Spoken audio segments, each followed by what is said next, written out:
Hola, soy la doctora Luz Helena Valderrama Orenday y en esta ocasión vamos a revisar el tema de anemias normocíticas. Esto para continuar con nuestro bloque de anemias. En cuanto a la agenda, vamos a revisar la definición y epidemiología de las anemias normocíticas y nos vamos a enfocar en las tres principales patologías que son causantes de este tipo de anemias, que son la anemia de la enfermedad crónica, la esferocitosis y la anemia hemolítica autoinmune. De cada una de ellas vamos a revisar su definición, las causas, su fisiopatología, cómo es que se presentan de manera clínica, cómo es que podemos llegar a un diagnóstico de manera oportuna y eficaz y qué tratamiento podemos dar a cada una de estas patologías.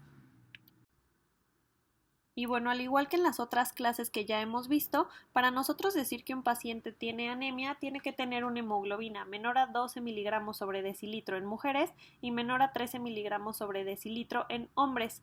Para decir que es normocítica, nos vamos a enfocar en el volumen corpuscular medio, que debe de ser de 80 a 100 femtolitros, y específicamente en población pediátrica entre el percentil 2.5 y el percentil 97.5. Vamos a utilizar el algoritmo que ya hemos estado viendo en las otras clases, en el cual ya tenemos nuestro volumen corpuscular medio entre 80 a 100 femtolitros y nos vamos a ir a la cifra de reticulocitos para enfocarnos un poco más en las causas. Si tenemos reticulocitos normales o bajos, podemos sospechar en anemia de la enfermedad crónica, en anemia por inflamación aguda, en una hemorragia aguda o en población pediátrica en una eritroblastopenia transitoria. Si tenemos los reticulocitos altos, tenemos que pensar en hemólisis, ya sea por una anemia hemolítica autoinmune, por alguna membranopatía, alguna enzimopatía, hemoglobinuria paroxística nocturna o una enfermedad de Wilson, que, como ya mencionamos, específicamente hoy nos vamos a enfocar en anemia de la enfermedad crónica, en anemia hemolítica autoinmune y en membranopatías en la esferocitosis.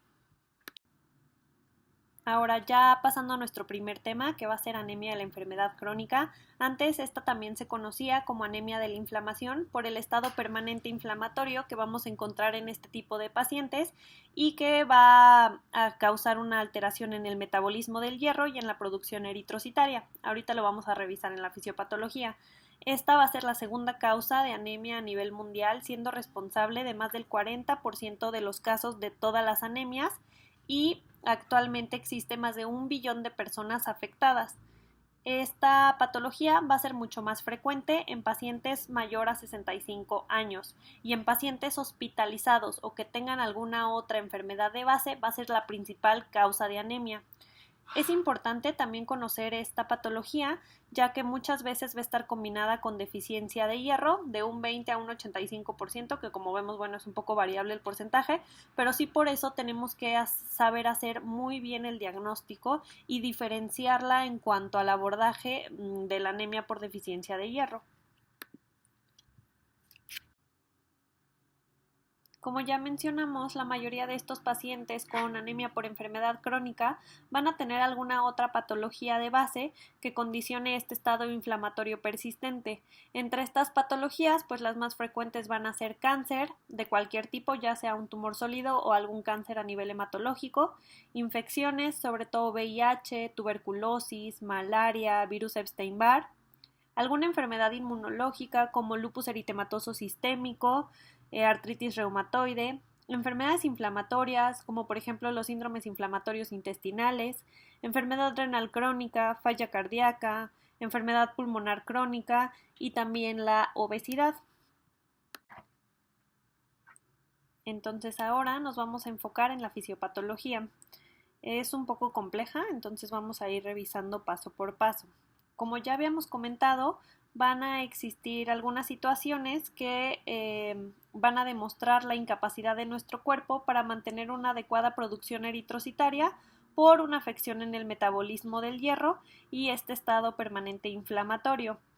La primera situación que va a ser la causante de esta anemia va a ser la restricción de hierro. Vamos a tener que este metabolismo del hierro se va a ver modificado sobre todo en las primeras horas del proceso inflamatorio, generando una retención del hierro dentro de los macrófagos e impidiendo su absorción en la parte del duodeno. Y para esto vamos a tener la citocina interleucina 6, que va a ser la principal en darnos estas afecciones. ¿Y cómo es que va a funcionar? Pues se va a encargar de estimular dentro de los hepatocitos, a la producción de hepcidina. Como ya habíamos visto en la clase de deficiencia de hierro, esta hepcidina va a ser la principal proteína reguladora de la hemostasia del hierro, porque se va a encargar de activar o desactivar estos receptores de ferroportina que van a estar tanto en los enterocitos como en los macrófagos para la liberación del hierro de su interior. Entonces, al aumentar la producción de esta hepcidina, esta ferroportina va a disminuir tanto en los macrófagos como en los enterocitos y va a impedir, una, que se absorba hierro a la circulación y dos, que se libere el hierro que tenían acumulados estos macrófagos para poderse utilizar en la eritropoyesis. Además, dentro del metabolismo afectado del hierro, vamos a tener al factor de necrosis tumoral. Lo que va a hacer va a generar radicales libres que van a dañar a los eritrocitos que están en la circulación, favoreciendo así la eritrofagocitosis por medio de los macrófagos y aumentando así la concentración de hierro en el interior de estos. Entonces, se va a generar un estado de hipoferremia, es decir, que vamos a tener niveles disminuidos en cuanto a circulación de hierro, pero va a haber un estado de hiperferritinemia, es decir, que va a estar todo acumulado en forma de depósitos dentro de los macrófagos.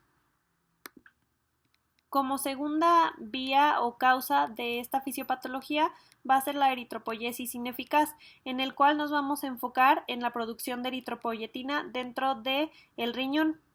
Sabemos que la eritropoyetina es el principal factor estimulante de eritrocitos y en el estado proinflamatorio persistente se va a afectar su producción. Esto sobre todo por factor de necrosis tumoral e interleucina 1. Esta acumulación de estas interleucinas y de estos factores inhibitorios va a disminuir la síntesis de eritropoyetina, que a su vez va a condicionar una disminución en la activación del factor de transcripción GATA1, que va a ser el que se encargue de generar la diferenciación de las células progenitoras eritroides, generando así una producción eritrocitaria deficiente y también una alteración en su diferenciación. Y finalmente vamos a tener una alteración en la supervivencia eritrocitaria. ¿Por qué? Porque uno, vamos a tener esto que ya habíamos comentado en el segundo paso, que va a haber un mayor aumento en la eritrofagocitosis, y dos, porque, como ya habíamos mencionado, también va a haber una disminución en su diferenciación y proliferación. Esto sobre todo por interferón gamma. Entonces, para ya como hacer los puntos específicos de la fisiopatología, tenemos alteración en el metabolismo del hierro por estas interleucinas como la interleucina 6 principalmente, que van a elevar la producción de hepcidina. 2. Vamos a tener aumento de liberación de factor de necrosis tumoral, que va a dañar los eritrocitos y va a favorecer la eritrofagocitosis, al igual que va a disminuir la síntesis de eritropoyetina. Y 3, gracias al interferón gamma, vamos a alterar también la diferenciación y proliferación de las células progenitoras hematopoyéticas, que finalmente va a terminar con la disminución de la masa eritrocitaria. Ahora, ya entendiendo la fisiopatología, pues podemos hablar de la clínica, que bien va a ser muy parecida a todas las demás clases que ya hemos visto, en la cual pues van a ser síntomas inespecíficos secundarios al síndrome anémico, que van a ser secundarios pues a esta hipoxia tisular de manera generalizada. Dentro de estos síntomas vamos a tener pues taquicardia, disnea, mareo, cefalea, puede haber palidez generalizada, astenia, adinamia y en algunos casos hasta dolor muscular, puede haber dificultad para respirar, dolor torácico, etc. Ahora, dentro del diagnóstico, al igual que como ya vimos en clases pasadas, vamos a requerir de nuestra biometría hemática de manera inicial, en la cual vamos a observar niveles de anemia leve a moderada, es decir, una hemoglobina entre 10 a 12 gramos sobre decilitro. Posterior a eso nos vamos a enfocar en nuestros reticulocitos, que en esta patología van a estar normales o disminuidos.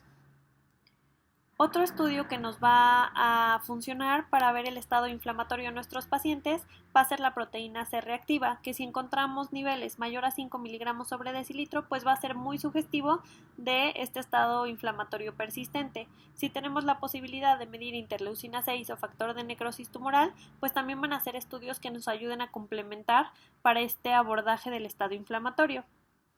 Ahora, ya habíamos mencionado que estos pacientes generalmente van a tener alguna otra patología en conjunto con la anemia de la enfermedad crónica. Entonces es de vital importancia pues que hagamos un abordaje completo con una química sanguínea para evaluar función hepática completa, función renal y dependiendo de la clínica de nuestro paciente, evaluar si es necesario también evaluar la función tiroidea. Como parte de los diagnósticos diferenciales, pues tenemos que descartar que no sea una anemia hemolítica, por lo que también está recomendado tomar los parámetros de hemólisis que como ya sabemos son DHL, aumento de las bilirrubinas y disminución de la aptoglobina. Y en cuanto al perfil nutricional, es importante también tener un perfil de hierro, niveles de ácido fólico y de vitamina B12, así como de vitamina D. ¿Por qué? Porque muchas veces cuando tenemos una deficiencia de hierro junto con una deficiencia de ácido fólico o de vitamina B12 nos puede dar una anemia normocítica que pueda confundirnos sobre el abordaje de nuestro paciente, además de que ya habíamos visto que hasta en un 85% de los pacientes que tienen anemia en la enfermedad crónica se van a encontrar en conjunto con una anemia por deficiencia de hierro. Y en cuanto a la vitamina D, es importante medirla, ya que este va a ser un regulador negativo de la hepsidina, por lo que cuando hay una deficiencia de esta vitamina va a haber un aumento de la hepsidina y una disminución en la absorción de hierro que va a favorecer o perpetuar que siga habiendo esta disminución de hierro, pero que siga también perpetuando los mecanismos que ya vimos en la fisiopatología de esta enfermedad. Ahora, ¿por qué va a ser importante que nosotros sepamos diferenciar entre una anemia por deficiencia de hierro a una anemia de la enfermedad crónica? Porque justo en cuanto al tratamiento, pues nos vamos a enfocar ya sea en tratar solo la deficiencia de hierro o en poder dar un manejo conjunto para las dos entidades. Entonces, para esto va a ser de gran utilidad nuestro perfil de hierro. Entonces, como podemos ver aquí, en la anemia por deficiencia de hierro, sí, nuestra hemoglobina va a estar baja, nuestro hierro sérico también va a estar bajo, pero lo que va a hacer la diferencia en cuanto a la anemia y la enfermedad crónica van a ser nuestros niveles de ferritina, porque como ya habíamos mencionado en la anemia por deficiencia de hierro, esta va a ser lo primero que se consuma para tratar de compensar estos niveles bajos de hierro. Sin embargo, en la anemia de la enfermedad crónica, hablamos de que esta ferritina va a estar elevada ya que estos depósitos de hierro van a estar secuestrados dentro de nuestros macrófagos. Entonces, a la hora que nosotros lo medimos, la ferritina va a estar normal o alta.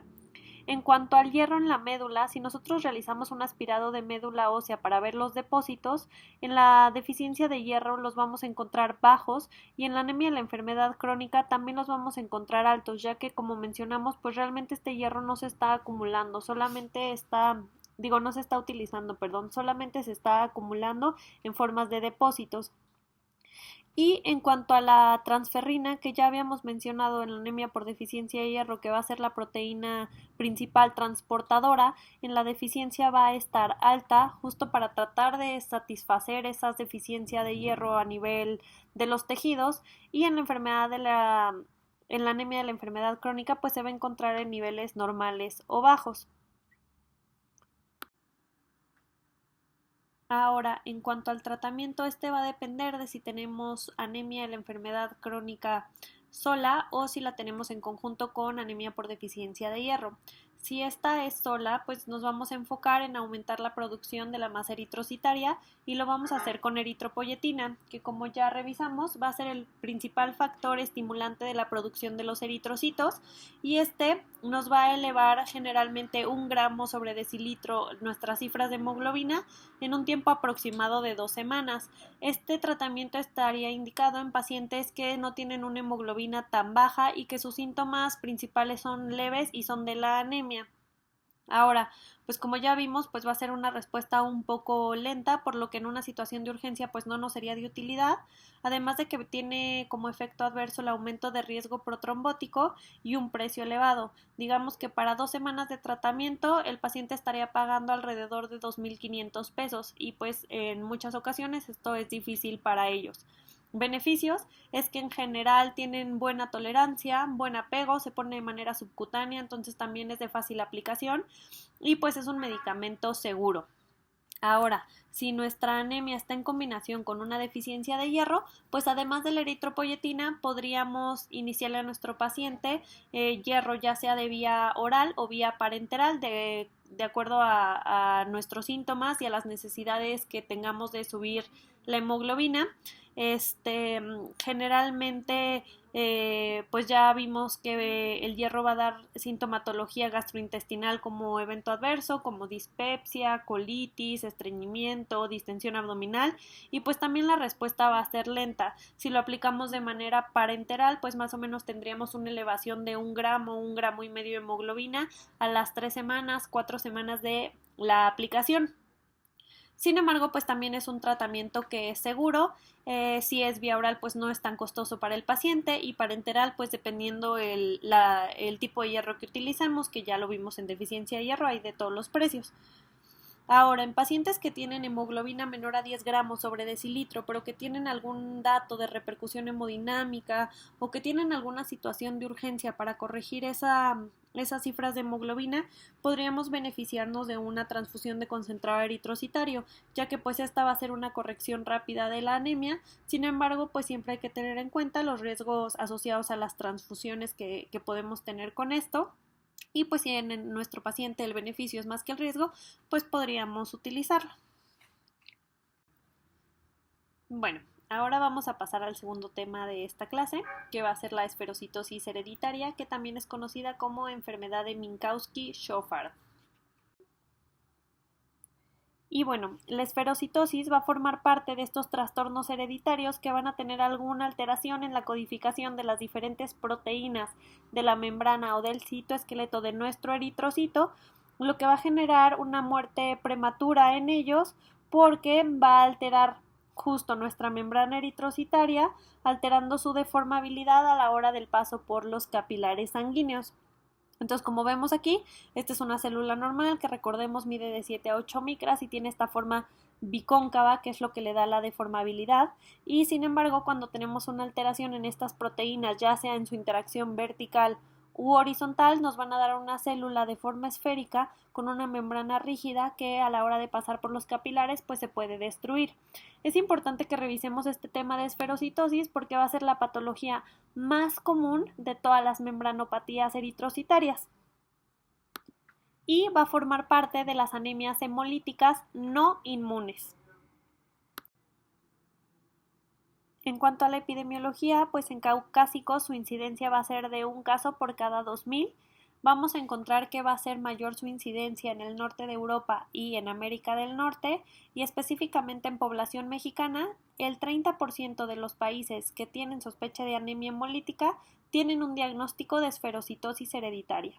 En cuanto a la herencia, en un 75% va a ser autosómica dominante, en un 50% va a ser por mutaciones de novo y en un 50% puede ser autosómica recesiva o autosómica dominante, pero con penetrancia incompleta. En cuanto a la composición de la membrana del eritrocito, esta va a representar alrededor del 1% del peso total del eritrocito y va a estar formada por una bicapa lipídica en la cual el 80% van a ser fosfolípidos y colesterol y el 20% glicolípidos y aminofosfolípidos. Esta membrana eritrocitaria va a estar formada por una capa externa de lípidos que la finalidad va a ser el aislamiento del eritrocito hacia la permeabilidad excesiva del agua. Entonces, como ya habíamos visto, la función de manera general de esta membrana es dar esa permeabilidad o esa adaptación de la morfología del eritrocito para su paso por los capilares. Para eso vamos a requerir de las proteínas integrales y de las periféricas, siendo las proteínas integrales las principales de anclaje, que van a ser la banda 3 y las glicoforinas, y las proteínas periféricas que se van a anclar a estas integrales para dar esta forma completa de la membrana. Entre ellas vamos a tener a la espectrina, la anquirina, la proteína 4.1, 4.2 y la actina. En cuanto a la fisiopatología de esta enfermedad, ya mencionamos que va a haber interacciones verticales e interacciones horizontales en cuanto a la unión de las diferentes proteínas. Las interacciones verticales van a fijar este citoesqueleto a esta bicapa lipídica de la membrana del eritrocito y se va a dar por la proteína banda 3, por la anquirina y por la espectrina, que es esta proteína larga que vemos aquí. Y las interacciones horizontales son las que van a dar esta estabilidad global al citoesqueleto y se van a formar por la espectrina, la actina y la proteína 4.1. Ahora va a ser importante esta adecuada función e interacción de las diferentes proteínas, ya que una alteración en estas uniones va a favorecer un aumento en la permeabilidad de esta bicapa lipídica, favoreciendo que haya una mayor entrada de sodio y de agua dentro del eritrocito, lo cual le va a generar esta forma esférica y pues va a causar su muerte prematura.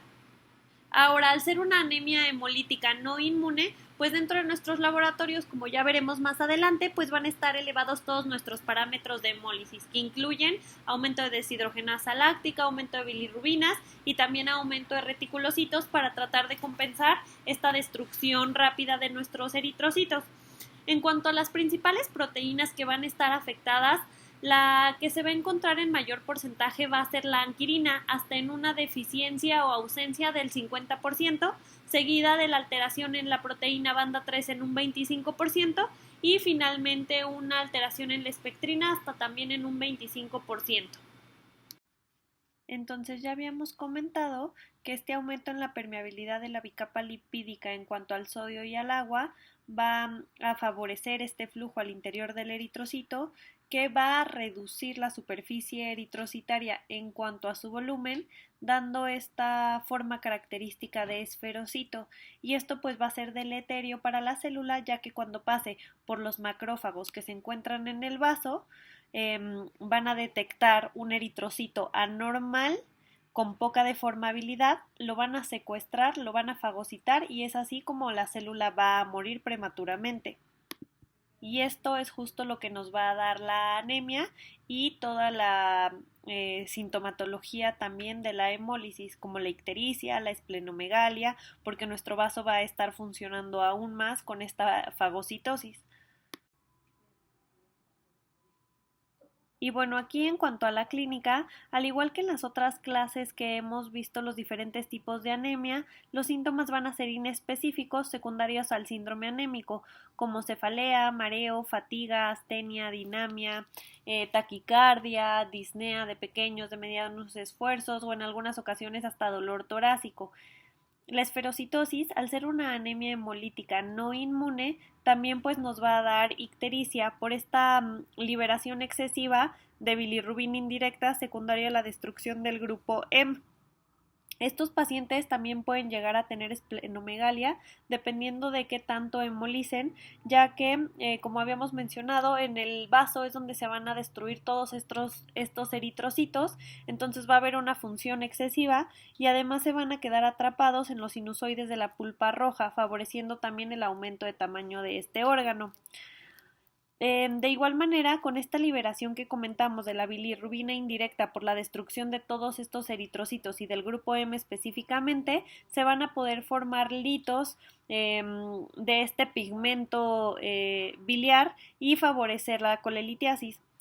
Y en algunas ocasiones, en casos de hemólisis severa, podemos llegar a ver hiperplasia ósea como sitio de eritropoyesis extramedular como compensación de esta destrucción eritrocitaria. Ahora, en cuanto al diagnóstico, pues como ya vimos en los diferentes tipos de anemias, nuestro estudio inicial siempre va a ser una biometría hemática. Los pacientes con esferocitosis no siempre van a estar cursando con anemia.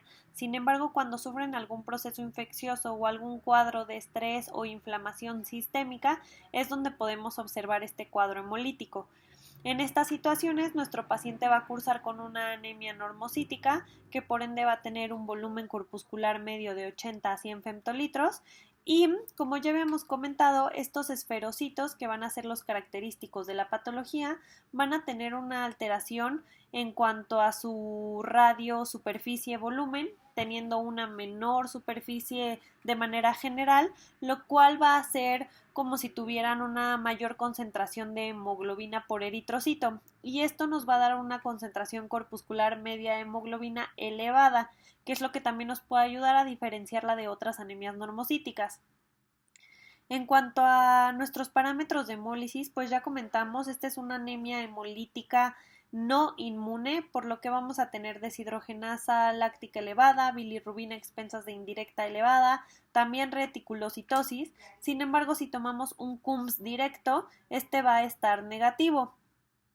En cuanto al frotis de sangre periférica, vamos a observar estas células que ya hemos estado mencionando, que son los esferocitos, y algunos datos sugerentes de hemólisis, como pudiera ser una basofilia difusa. En cuanto a estudios especiales o que nos ayuden ya a confirmar el diagnóstico, pues vamos a tener la fragilidad osmótica, que ahorita vamos a revisar de qué se trata y cómo es que funciona, y pues también lo que nos podría ya confirmar la patología sería el estudio genético, observando pues cualquier mutación ya específica a nivel de las proteínas de la membrana. Estas son varias imágenes de frotis de sangre periférica, en la cual vamos a ir viendo cómo se observa esta esferocitosis. Ya habíamos revisado en otros frotis en las clases pasadas que un eritrocito normal es generalmente este eritrocito ovaladito que tiene su centro pálido, ¿no? Sin embargo, como podemos ver aquí en estas imágenes, por ejemplo, este es un esferocito donde se encuentra totalmente redondito, no esta forma tan ovalada, no tiene centro pálido, se ve este aumento en la concentración de hemoglobina. Aquí nuevamente, estos son otros esferocitos. Entonces, si vemos, sí son muy característicos y sí son diferenciables de un eritrocito normal, que si bien no son específicos de la esferocitosis, orientan al diagnóstico. Ahora, los otros datos de hemólisis que les comentaba es la basofilia difusa. Por ejemplo, en esta imagen vemos estos eritrocitos que se ven de un color diferente, como un poquito más moradito, no tan rojo. Eso es basofilia difusa y nos habla de manera indirecta de un proceso hemolítico. Y es importante también conocer estas formas en los eritrocitos porque va a haber algunas otras patologías también en las membranas, en las proteínas de la membrana del eritrocito, que nos generen estas células, que estos son eliptocitos, que si vemos sí son totalmente diferentes a un eritrocito normal, pero son mucho más cilíndricos. Entonces, una vez revisando este frotis de sangre periférica, pues nos podemos orientar también al diagnóstico, teniendo en cuenta que estos esferocitos, como ya les mencioné, no son específicos de esferocitosis, sino de una anemia hemolítica. Hablando ya del test de fragilidad osmótica, pues bueno, habíamos comentado que va a ser uno de los estudios que nos van a ayudar para la confirmación del diagnóstico. Sin embargo, este estudio, su sensibilidad va a ser del 71 al 81% y su especificidad de 74 al 75%, por lo que se sugiere que además de utilizar este test de fragilidad osmótica, nos ayudemos de alguna otra herramienta, como por ejemplo citometría de flujo, o panel genético. Ahora, ¿en qué va a consistir esta prueba? Lo que vamos a hacer es someter a los eritrocitos a solución salina en diferentes concentraciones para que quede una solución hipotónica, y esta concentración va a ser de manera creciente. Vamos a realizar la incubación de estos eritrocitos a 37 grados durante 24 horas y posteriormente vamos a medir la fracción de hemoglobina libre por la hemólisis, es decir, vamos a ver a qué porcentaje de concentración de solución salina estos eritrocitos hemolizan.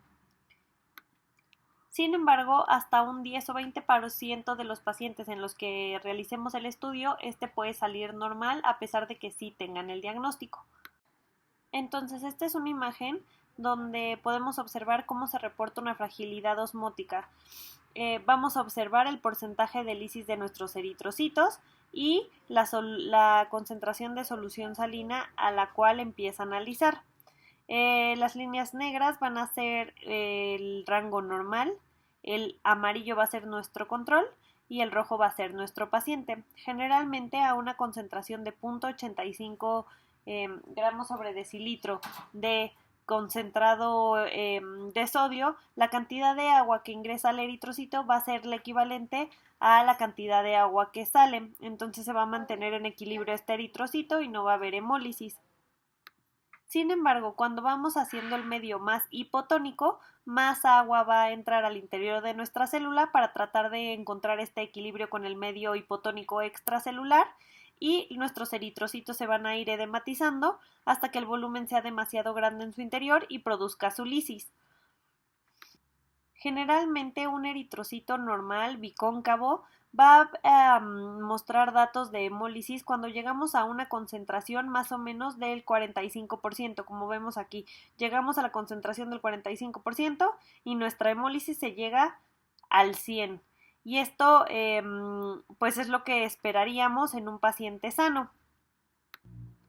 Sin embargo, como podemos ver aquí, en nuestro paciente va a empezar a hemolizar desde mucho antes, a una concentración ya de 0.85, va a tolerar mucho menos este ingreso de sodio y agua porque justo este eritrocito ya estaba afectado, ya tenía exceso de estos líquidos en su interior y entonces va a empezar a hemolizar mucho más rápido y su hemólisis ya casi al 100% va a ser desde una concentración a 0.6. Entonces así es como podemos ver cómo un paciente sí está presentando estos datos de hemólisis a nivel intracelular secundaria a esta disminución en su relación superficie-volumen. Y pues como ya les había mencionado, va a haber otros estudios en los cuales nos podemos apoyar para usarlos de manera en conjunto para tener una mayor especificidad en cuanto al diagnóstico de la esferocitosis. Uno, test de criohemólisis o ectacitometría de gradiente osmótico o citometría de flujo con el test de Osin 5-maleimida. Todos van a tener alto valor predictivo para el diagnóstico, sin embargo, como no son específicos, pueden detectar también otros desórdenes raros de membrana y por eso justamente se sugiere realizar en conjunto. Y pues bueno, en el primer estudio, que va a ser el test de criohemólisis, lo que vamos a hacer, vamos a resuspender estos eritrocitos en un medio hipertónico. Después los vamos a calentar a 37 grados y después los vamos a enfriar a 4 grados por 10 minutos. Entonces vamos a ver qué tanta hemólisis hay entre los diferentes eritrocitos y se va a evidenciar una mayor hemólisis en pacientes que tienen esferocitosis. El estudio de ectacitometría de gradiente osmótico lo que va a hacer va a medir la deformabilidad intrínseca del eritrocito a través de un patrón de luz láser. Entonces vamos a medir diferentes curvas de deformabilidad y pues así vamos a poder ver si está disminuida dependiendo la alteración de la membrana del eritrocito, ¿no? Y el 3, que es el que les comenté, de citometría de flujo, que va a utilizar un medio fluorescente para medir a los pacientes con alguna alteración, específicamente miden banda 3 o alguna otra proteína marcada y ya ven si hay una disminución en cuanto a su cantidad en cada eritrocito, por lo cual es el de mayor especificidad. Y este último justo, su especificidad va a ser hasta del 99.1%. Ahora, en cuanto al tratamiento, pues realmente no va a existir algo específico para esta patología. Todos los tratamientos van a ser de soporte y con el fin de reducir lo máximo la hemólisis en estos pacientes. Entonces, en pacientes que tengan anemia severa entre 7 a 8 gramos sobre decilitro con repercusión hemodinámica, la transfusión de un concentrado eritrocitario sí sería indicada. Otra opción sería la esplenectomía, sin embargo se sugiere que esta se realice solamente en los pacientes que tienen cuadros de hemólisis graves, ya que en los pacientes que pues realmente no hemolizan tanto, el riesgo de una infección, sobre todo por bacterias encapsuladas, pues es muy grande y pues si el paciente realmente no tiene tanta repercusión por la patología, pues mejor continuar en vigilancia. Esto sobre todo en población pediátrica menores a 6 años por este riesgo de infecciones. Ahora, si vamos a realizar la esplenectomía, pues es conveniente tener una adecuada profilaxis para este tipo de bacterias en todos nuestros pacientes. Y otro tratamiento opcional es el ácido fólico, ya que como en estos pacientes hay una hemólisis que puede ser constante y depleta todos los sustratos para la eritropoyesis, el fin de dar ácido fólico pues es justo mantener estos depósitos listos para poder tener siempre una continua eritropoyesis en nuestros pacientes y tratar de compensar esta anemia. Y bueno, eso fue todo en cuanto a esferocitosis y ahora vamos a pasar a nuestro último tema de esta clase, que va a ser el de anemia hemolítica autoinmune. Estas anemias hemolíticas de causa inmune se van a definir como entidades clínicas en las que los anticuerpos, ya sea de tipo IgG, IgA o IgM, se van a unir a los antígenos de superficie de la membrana del glóbulo rojo y van a producir su destrucción. Esto puede ser a través del sistema retículo endotelial o por el sistema de complemento. Ahora, estos anticuerpos que vamos a tener se van a generar de diferentes maneras, ya sea de manera autoinmune, aloinmune, secundaria a alguna transfusión o al paso trasplacentario, o algunos inducidos por medicamentos. Entonces, como podemos ver aquí en la imagen, este anticuerpo se va a pegar a los antígenos que va a tener el eritrocito en su membrana y posteriormente va a generar su destrucción o acortar su supervivencia, provocando esta anemia hemolítica.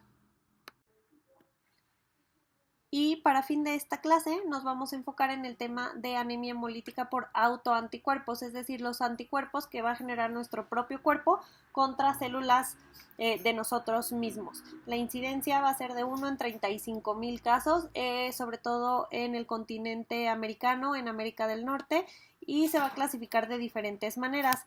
La primera va a ser por el tipo de anticuerpos que se generen, es decir, por anticuerpos calientes, que generalmente van a ser anticuerpos de tipo inmunoglobulina G, va a ocupar del 65 al 75% de los casos, y este tipo de anticuerpos van a reaccionar a temperaturas mayores o iguales a la temperatura central del cuerpo, que va a ser de 37 grados.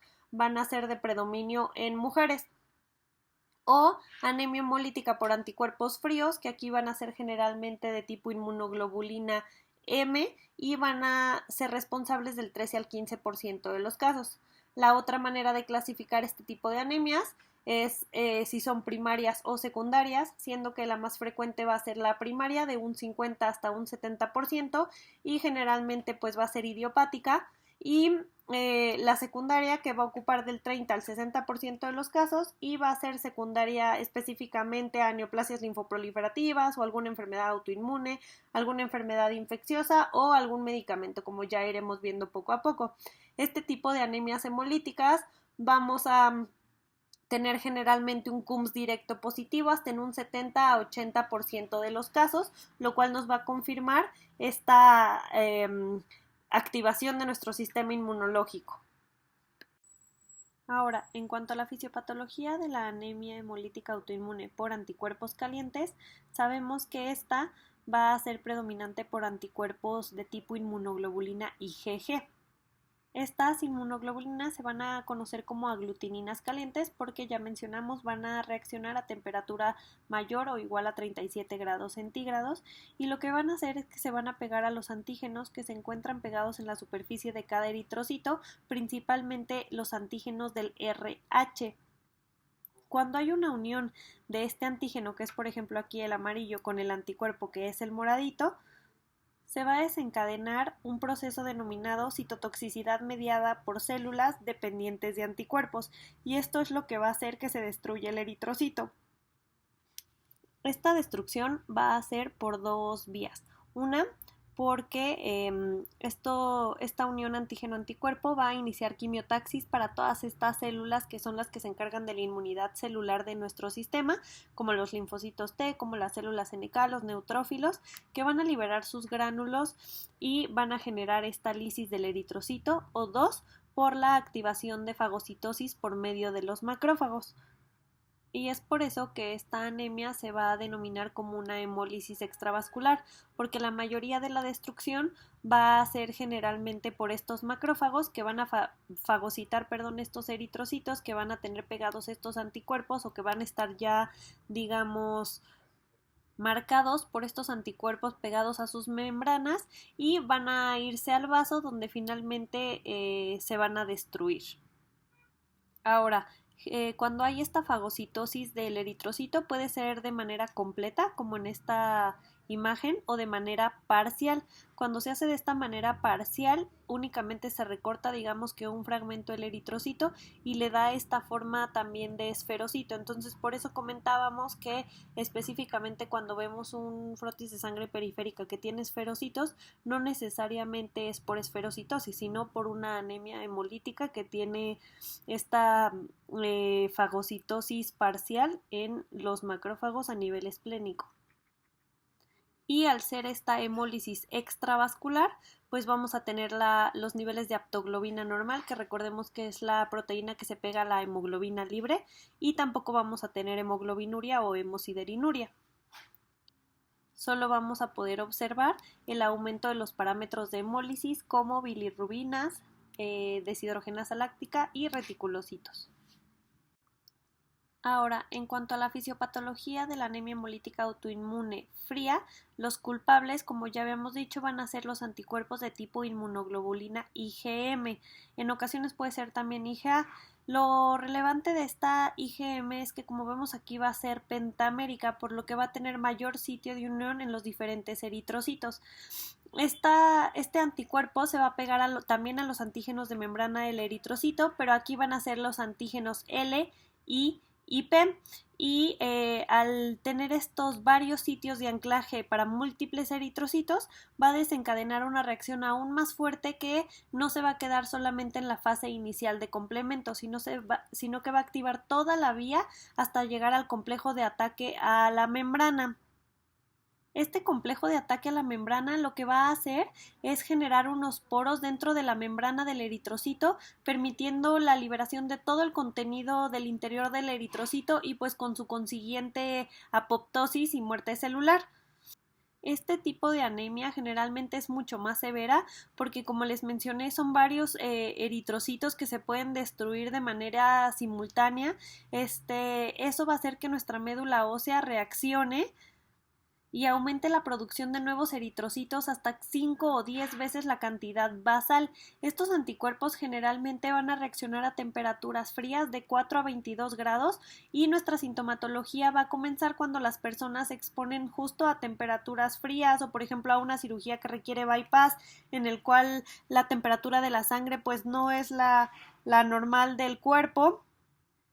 Y pues al tener esta hemólisis, esta va a ser de tipo intravascular, es decir, se va a llevar a cabo dentro de los vasos sanguíneos, por lo que al haber esta destrucción de cada eritrocito y del grupo M se va a liberar la bilirrubina de predominio indirecta, la deshidrogenasa láctica, pero también esta hemoglobina libre, digamos, se va a pegar a la aptoglobina, que ya habíamos mencionado es la proteína de anclaje a la hemoglobina libre, y va a disminuir sus niveles.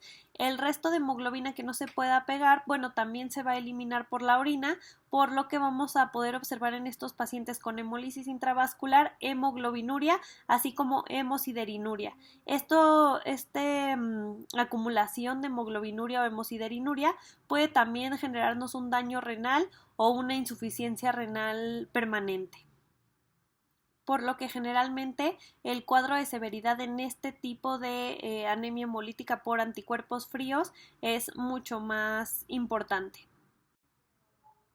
Ahora, en cuanto a las causas, en la anemia por anticuerpos calientes generalmente o el mayor porcentaje va a ser idiopáticas, hasta en un 60% más o menos, pero podemos tener también que se desencadene secundario a infecciones virales, a neoplasias hematológicas como linfomas o leucemias, alguna otra enfermedad autoinmune como lupus, artritis reumatoide o secundaria también a medicamentos como antibióticos, penicilinas, cefalosporinas.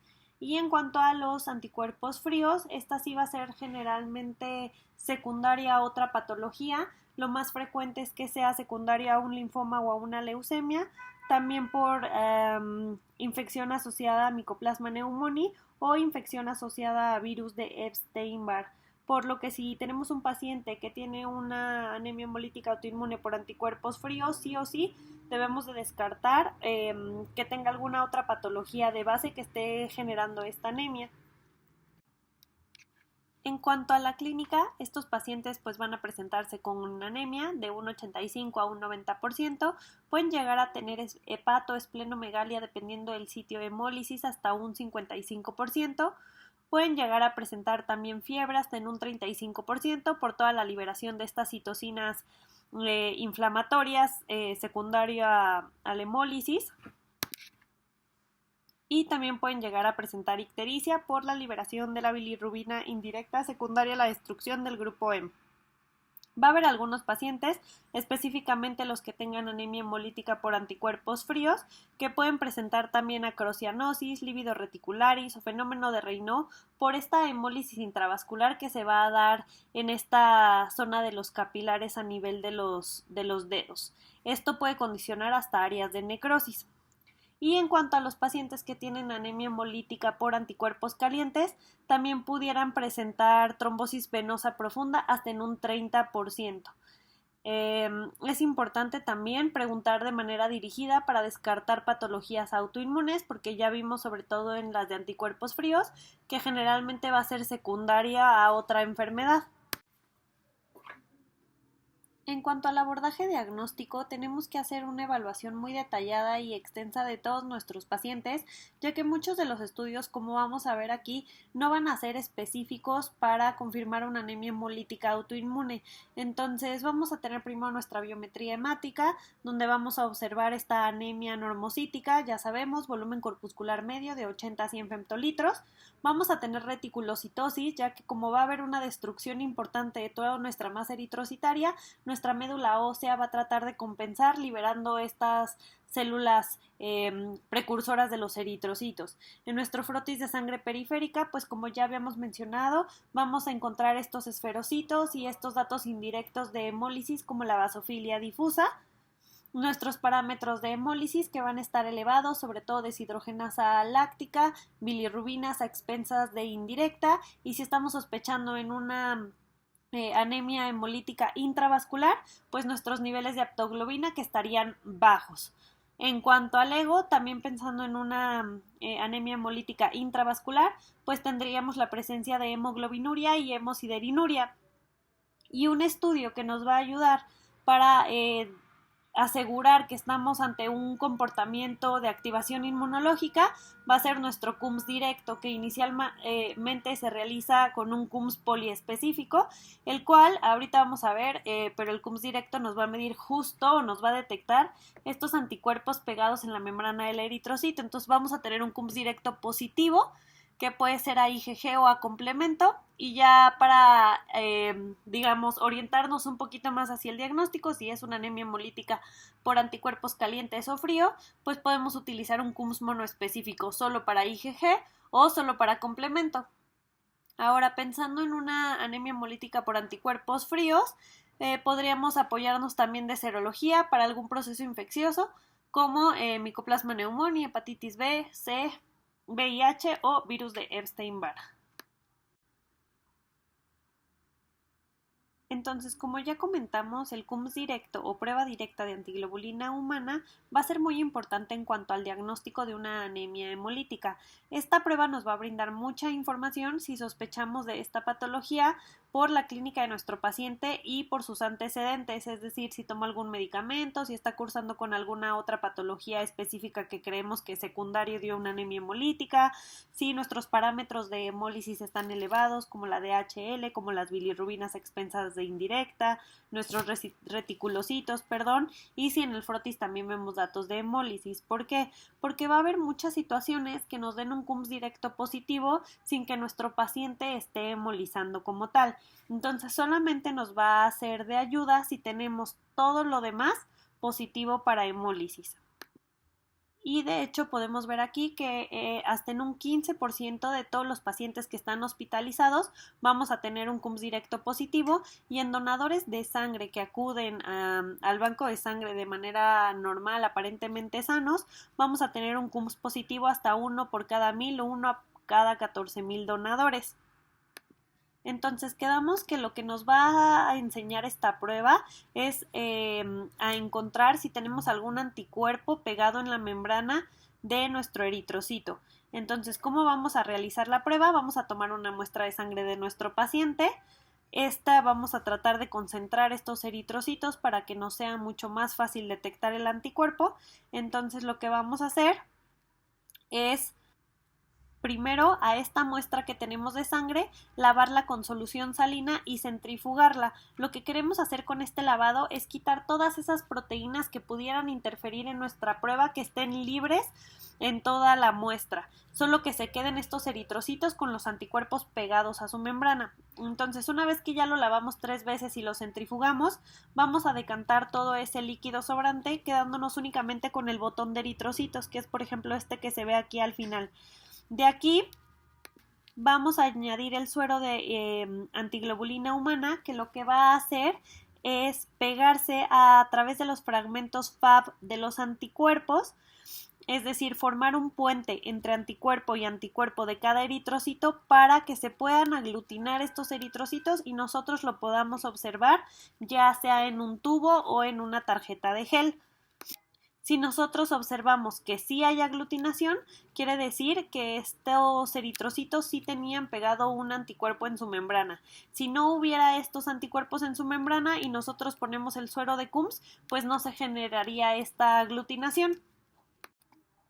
Entonces, así es como se va a ver un resultado de un Coombs. Como habíamos mencionado, primero vamos a realizar una tarjeta de Coombs poliespecífico, es decir, que solo nos va a decir si está positiva o negativo para algo.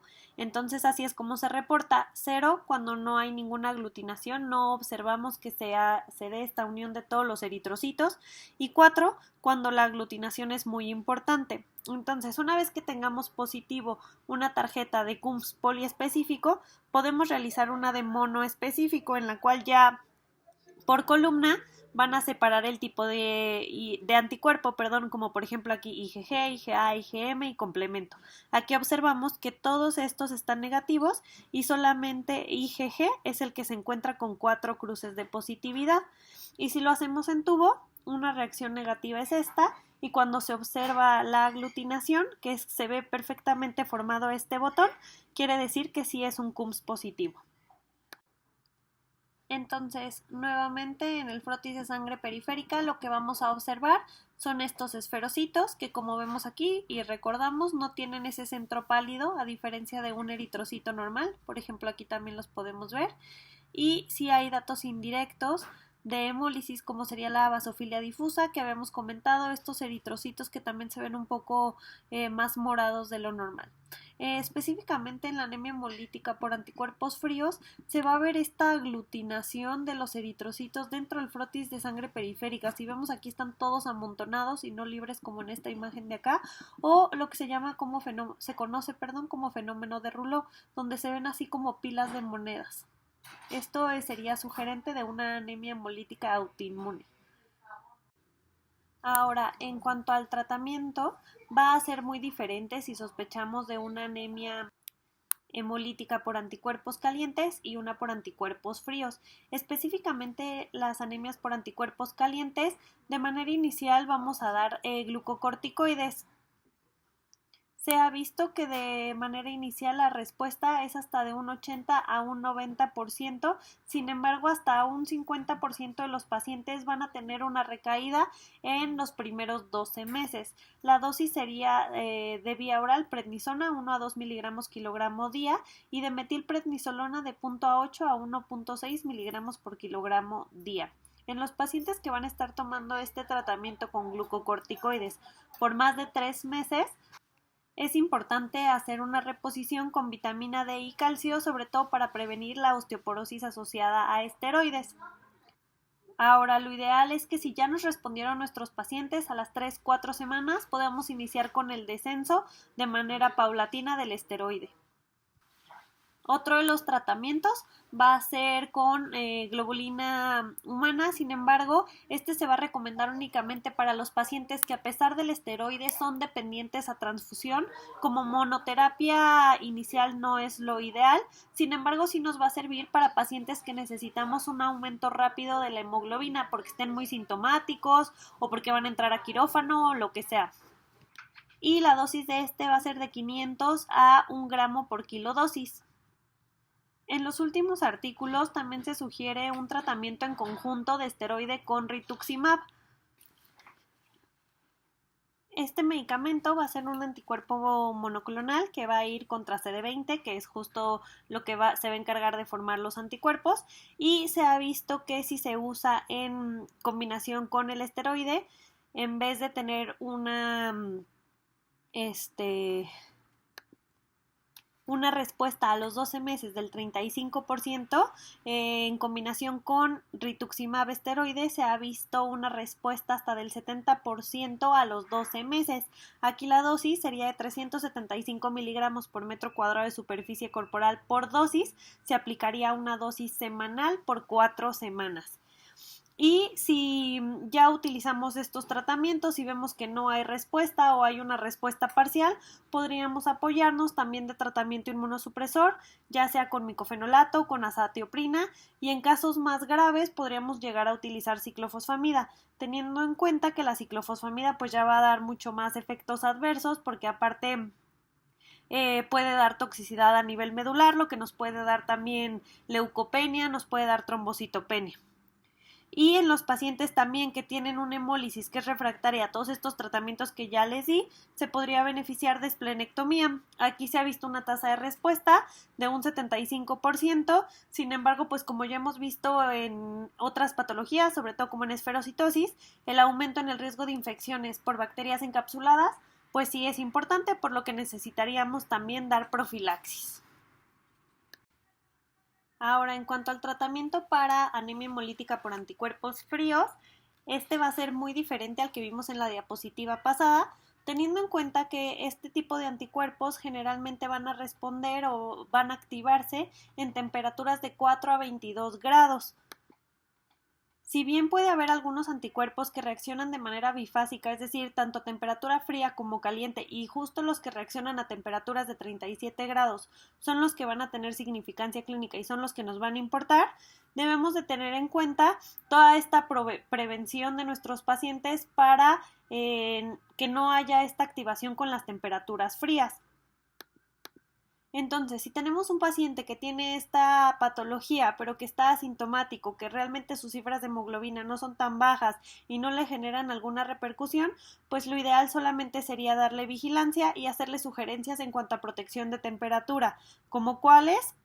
Pues evitar lugares o habitaciones que tengan temperaturas frías, utilizar si hay la posibilidad de calentadores de ambiente, y si van a salir al aire libre, pues siempre tener protección de todo nuestro cuerpo, sobre todo en las áreas acrales donde ya vimos se puede hacer fenómeno de Raynaud, esto pues con protección con guantes, con un calzado apropiado para el frío, calcetas gruesas, gorro, chamarra, que esté cubriendo sobre todo extremidades, nariz y orejas para evitar que se puedan desencadenar cualquiera de estos síntomas. Ahora, en cuanto a los pacientes hospitalizados que tienen una anemia leve que no le está generando alguna repercusión, podemos únicamente sugerir que utilicen soluciones intravenosas atemperadas, y si por ejemplo llegan a requerir alguna transfusión, ya hay calentadores oficiales aprobados por la FDA, por COFEPRIS, para hacer este calentamiento del hemocomponente. Y en cuanto a la terapia farmacológica, actualmente tenemos varias opciones para estos pacientes que se encuentran cursando con una anemia hemolítica por anticuerpos fríos. Si necesitamos subir las dosis o frenar la hemólisis de una manera muy urgente, existen ya varios anticuerpos monoclonales que actúan inhibiendo el complemento. Como recordamos, pues en esta patología justo lo que da esta hemólisis tan severa es que se activa el complemento, pero llega hasta el complejo de ataque a la membrana que destruye los eritrocitos. Entonces vamos a tener el sutimlimab, y el eculizumab. El sutimlimab va a actuar sobre la porción C1S del complemento, inhibiéndolo, y el eculizumab sobre el C5. Entonces, estas pues van a ser unas buenas opciones para nuestros pacientes que tengamos con muchos síntomas o requiramos de manera urgente parar la hemólisis. También podemos utilizar recambios plasmáticos terapéuticos, que ¿cuál va a ser el fin de esto? Pues justo sacar todo este plasma donde están presentes todos estos anticuerpos IgM que están activando el complemento y destruyendo nuestros eritrocitos, y recambiándolos por una solución que generalmente va a ser con albúmina y solución salina. Y esto teniendo en cuenta que los anticuerpos que vamos a tener generalmente en esta patología van a ser IgM y que la hemólisis va a ser de manera intravascular. Ahora bien, sí, el recambio plasmático terapéutico también es una buena opción para recuperar a nuestro paciente de manera rápida. Sin embargo, estos no son inocuos, ya que así como se llevan anticuerpos o lo que está dañando a nuestro paciente, pues también se llevan proteínas como factores de coagulación, electrolitos, plaquetas, etcétera. En estos pacientes también tenemos una de las primeras líneas, que es rituximab, que sería la misma dosis que en anticuerpos calientes, a 375 miligramos por metro cuadrado de superficie corporal por dosis, semanal en 4 dosis. Y con esto se ha visto una respuesta de 45 a 60%, que si vemos es un poquito menos como en comparación con la terapia en anticuerpos calientes. Ahora bien, en los últimos artículos, pues se ha utilizado una terapia combinada de rituximab con algunos otros medicamentos, específicamente, por ejemplo, bendamustina, que se utiliza una dosis de 90 miligramos por metro cuadrado dosis, con lo cual se ha visto una respuesta de un 62% en monoterapia con rituximab hasta un 78% ya en combinación de ambos, rituximab bendamustina, y una respuesta libre de enfermedad a los 5 años de 71% contra 77% si lo usamos de manera combinada. Ahora, en estos pacientes, pues también si tenemos una anemia hemolítica importante, podríamos beneficiarnos de utilizar eritropoyetina y ácido fólico, teniendo en cuenta que queremos estimular esta producción de una adecuada eritropoyesis por toda la destrucción que se está generando. Y pues bueno, eso sería todo en cuanto al tema de anemias normocíticas. Espero que les haya quedado claro, y igual si tienen alguna duda, pues me pueden escribir a mi correo. Muchas gracias.